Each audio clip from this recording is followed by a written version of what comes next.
বন্ধু নমস্কার। সিজেপি মানে ককরোচ জনতা পার্টি যে সেপ্টেম্বর মাসের 5 তারিখ দিল্লিতে একদিনের জন্য প্রতিবাদ মিছিল করবে বলে ঘোষণা দিয়েছে, সেটা কি আদতেই একদিনেই শেষ হবে, না দিল্লির বুকে আরো একটা দীর্ঘমেয়াদী আন্দোলনের সূত্রপাত হবে সেদিন? সিজেপি মানে ককরোচ জনতা পার্টি ইতিমধ্যেই জানিয়ে দিয়েছে যে তাদেরকে যে প্রতিশ্রুতিগুলো দেয়া হয়েছিল জুলাই মাসের 25 তারিখ কেন্দ্রীয় মন্ত্রীদের দ্বারা, সেই প্রতিশ্রুতিগুলোর অধিকাংশই নাকি এখনো পর্যন্ত তারা মানেনি, কার্যক্ষেত্রে সেগুলোকে পালন করেনি। ফলে তারা মনে করছে যে তাদের সঙ্গে বিশ্বাসঘাতকতা করা হয়েছে, তারা মনে করছে তাদের সঙ্গে বাদা খিলাফি করা হয়েছে, মানে কথা দিয়ে কথা না রাখার একটা উদাহরণ তৈরি হয়েছে। তার কারণে ককরোচ জনতা পার্টির যে টিম রয়েছে, রাষ্ট্রীয় যে কর্মসমিতি রয়েছে, তারা বৈঠক করে সিদ্ধান্ত নিয়েছে যে তারা দিল্লির বুকে আবারও আন্দোলনে নামবে। কিন্তু এবারের আন্দোলনটা যন্তর মন্তরে হবে না, এবার হবে ইন্ডিয়া গেটের সামনে তারা জমায়েত করবে, তারপর সেখান থেকে দিল্লি পুলিশের হেডকোয়ার্টার পর্যন্ত তারা মিছিল করবে। তারা বারবার বলছে যে তাদের মিছিল শান্তিপূর্ণ হবে এবং মূলত তাদের দাবিগুলো পালন করার জন্য সরকারকে বাধ্য করার জন্য তারা আন্দোলনটা করবে।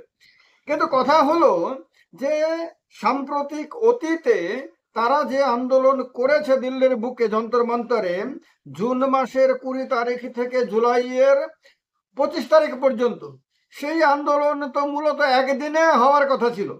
কিন্তু দেখা গেছে একদিনের সময়সীমা শেষ হয়ে যাওয়ার পরে পুলিশ তাদেরকে বারবার সেখান থেকে চলে যাওয়ার জন্য বলা সত্ত্বেও তারা সেখান থেকে নড়াচড়া করেনি, তারা সেখান থেকে যায়নি অন্য কোথাও, তারা আন্দোলনকে মানে শেষ করেনি এবং এটাকে কন্টিনিউ করতে থাকে।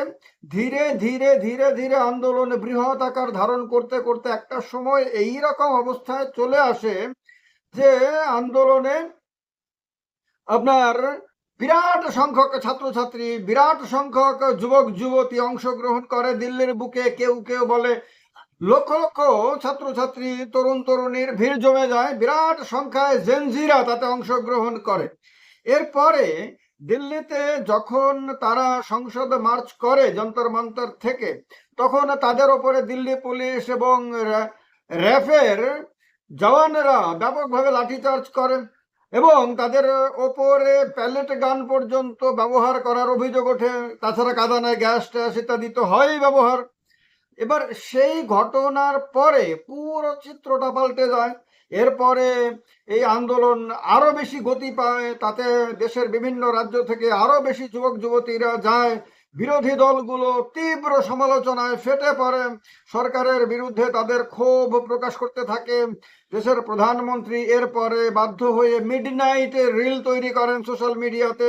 25শে জুলাই শেষ পর্যন্ত তাদের দাবিগুলো মেনে নেওয়ার কথা বলেন কেন্দ্রীয় মন্ত্রী জিতেন্দ্র সিং এবং কেন্দ্রীয় মন্ত্রী জেপি নাড্ডা। তারা দুজনে মিলে সিজেপির প্রতিনিধি দলের সঙ্গে বৈঠক করেন কনস্টিটিউশন ক্লাব অফ ইন্ডিয়াতে। সেখানে বৈঠক শেষ করে তারা প্রেস কনফারেন্স করে জানিয়ে দেন যে আন্দোলনকারীদের সবগুলো দাবি সরকার মেনে নিয়েছে এবং সেগুলো তারা ইমপ্লিমেন্ট করবে। কিন্তু দেখা গেছে এই সাংবাদিক সম্মেলনের বা তাদের সেই বৈঠকের পরে 1 মাস অতিক্রান্ত হয়ে গেলেও সিজেপির মেম্বাররা, সিজেপির নেতারা দাবি করছেন যে তাদের যে চুক্তি হয়েছিল, মানে আলোচনা হয়েছিল মৌখিকভাবে, তাদের মধ্যে যে আলোচনা হয়েছিল, সিদ্ধান্ত হয়েছিল, সেই সিদ্ধান্ত অনুসারে সরকার তার কথা রাখেনি। সরকার সেক্ষেত্রে মূল 4টি প্রতিশ্রুতির মধ্যে 3টিই নাকি পালন করেনি, যার মধ্যে একটি হলো র্যাব এবং দিল্লি পুলিশ এখনো পর্যন্ত তার জন্য ক্ষমা প্রার্থনা করেনি। দ্বিতীয়টি হলো যে নিট ইউজি পরীক্ষায় মানে পেপার লিকের পরে যে সমস্ত ছাত্রছাত্রীরা আত্মহত্যা করেছিল তাদের পরিবারে ক্ষতিপূরণ দেয়নি। সিজেপির দাবি ছিল 1 কোটি টাকা করে তাদের পরিবারকে ক্ষতিপূরণ দেওয়া, কিন্তু সেই ক্ষতিপূরণ দেওয়া হয়নি। তাছাড়া আন্দোলনকারীদের ওপরে যে সমস্ত এফআইআর করা হয়েছে দেশের বিভিন্ন রাজ্যে, সেগুলো একেবারে পরিপূর্ণভাবে প্রত্যাহার করা হবে বলা হয়েছিল। শুধু তা না, এরপরে তাদেরকে কোনো জায়গাতে কোনো রাজ্যে তাদেরকে হ্যারাস করা হবে না, এগুলো বলা হয়েছিল। কিন্তু তাদের দাবি হলো যে এখনো হ্যারাসমেন্ট চলছে, এফআইআর সব কিছু এখনো প্রত্যাহার করা হয়নি। এমনকি সুপ্রিম কোর্টও একাধিকবার সবগুলো এফআইআর সুপ্রিম কোর্টে জমা দেওয়ার কথা বললেও সেগুলো সরকার করেনি। সুতরাং তারা মনে করছে যে আবারও আন্দোলন করা দরকার এবং এবারে আবার আগের তুলনায় আরো বৃহৎ আকার আন্দোলন করা দরকার। তার জন্য তারা 5ই সেপ্টেম্বর তারা দিল্লিতে আন্দোলনের ডাক দিয়েছেন। এই আন্দোলনটা আগের আন্দোলন থেকে পৃথক হলেও, মিছিলের কথা বলা হলেও অনেকের ধারণা এই আন্দোলনটা আবার আগের মতো অথবা আগের চেয়েও বড় হয়ে যেতে পারে। শিওর দিয়ে কেউ বলতে পারছে না, কিন্তু অনেকের ধারণা। কারণ কি হলো? কারণ হলো যে ইতিমধ্যে রাহুল গান্ধী, বিরোধী দলনেতা লোকসভার রাহুল গান্ধী ক্রমাগত ভাবে অমিত শাহের কাছে জবাবদিহি চেয়ে আসছেন যে পেলেট গান যে ব্যবহার করা হয়েছে ছাত্রছাত্রীদের ওপরে 20 জুলাই, সেই পেলেট গানটা কার নির্দেশে চালানো হয়েছিল? সেই নির্দেশ কি অমিত শাহ দিয়েছিলেন, অথবা অমিত শাহ ছাড়া অন্য কেউ কি দিয়েছিলেন? এই সংক্রান্ত ব্যাপারে অমিত শাহের কাছ থেকে বিবৃতি চেয়ে আসছেন। তিনি একাধিকবার অমিত শাহের পদত্যাগের কথা পর্যন্ত বলেছেন। এবারে অনেকের ধারণা এরকম যে যেহেতু রাহুল গান্ধী ক্রমাগত ভাবে এবং অন্যান্য বিরোধী দলগুলো ক্রমাগত ভাবে পেলেট গানের ইস্যুটাকে তুলে আসছে এবং অমিত শাহের ওপরে প্রেশার ক্রিয়েট করে আসছে, সেহেতু হতে পারে যে সিজেপির আন্দোলনের সময়ে অথবা তার একটু আগে পরে বিরোধীরাও তাদের কর্মী বাহিনীকে ময়দানে নামাতে পারে। অর্থাৎ তারা হয়তো এই আন্দোলনটাকে শেষ পর্যন্ত অমিত শাহের পদত্যাগের দাবিতে আন্দোলনে পরিণত করে দিতে পারে। হতে পারে যে এই বিষয়টা এখনো পর্যন্ত গোপনে রাখা হচ্ছে, গোপনে কোনো পরিকল্পনা করে হয়তো সার্বিকভাবে সিজেপি, কংগ্রেস, তারপর ইন্ডিয়া অ্যালায়েন্সের অন্যান্য শরিক দলগুলো এরা সবাই মিলে হয়তো বিজেপিকে একটা বড় ধরনের রাজনৈতিক চ্যালেঞ্জ দেওয়ার জন্য পরিকল্পনা করছে।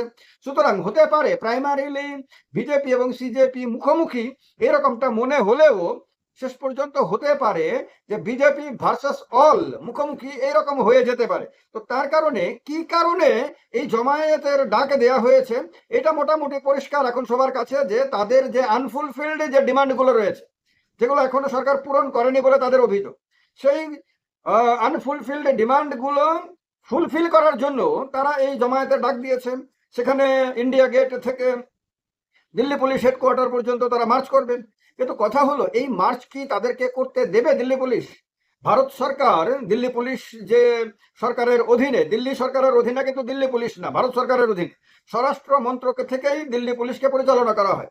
তো সুতরাং দিল্লি পুলিশ এবং ভারত সরকার কি চাইবে যে আবারও একটা আন্দোলন দিল্লির বুকে তৈরি হোক? তো এই কারণে তারা কি সেই দিন আন্দোলনের অনুমতি না দিয়ে তাদেরকে শুরুতেই আটকে দেওয়ার চেষ্টা করবে?